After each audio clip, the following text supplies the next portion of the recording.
Welcome to another session of demo videos brought to you by www.usudo.com, where it pays to think. What we're going to be doing is going over what we put together here, expanding the game of Sudoku to a whole nother level. What I'm going to do in this video is go over some very simple and easy way for anyone to actually solve a Sudoku puzzle. Most individuals, when they start learning how to play Sudoku, usually start off by trying to solve each individual box, which is obviously a very basic and easy strategy. The objective obviously is to fill in all 9 squares, basically without duplicating any of the numbers in any row or column. So basically, just try, for example, to solve the number 9 in this puzzle here.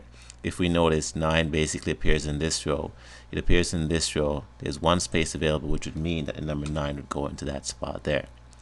Another simple way of actually solving a Sudoku puzzle is the missing number in the entire rows or columns, which can actually help you.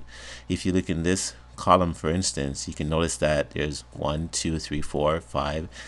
There's no 6 in this entire row. If there's one space available, that naturally tells you that 6 would go into that row. It's the exact same thing again here. Now, if for instance we're going to be looking for the number 1 in this square, for instance, there's 2 boxes available. If a number 1 appears in this entire column here, this means that this entire row, means that this column starts with the number 1, and basically you're going to continue doing a puzzle along those lines. So you can solve it, I guess, for the person who's just starting out, 2 easy ways.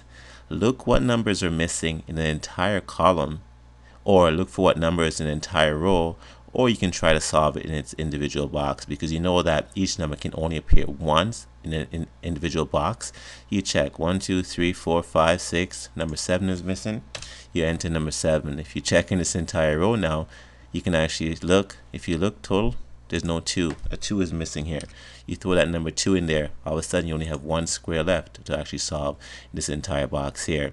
If you look at the square, you look, there's no number 9. We throw the number 9 in there. It's really simple. It's very easy.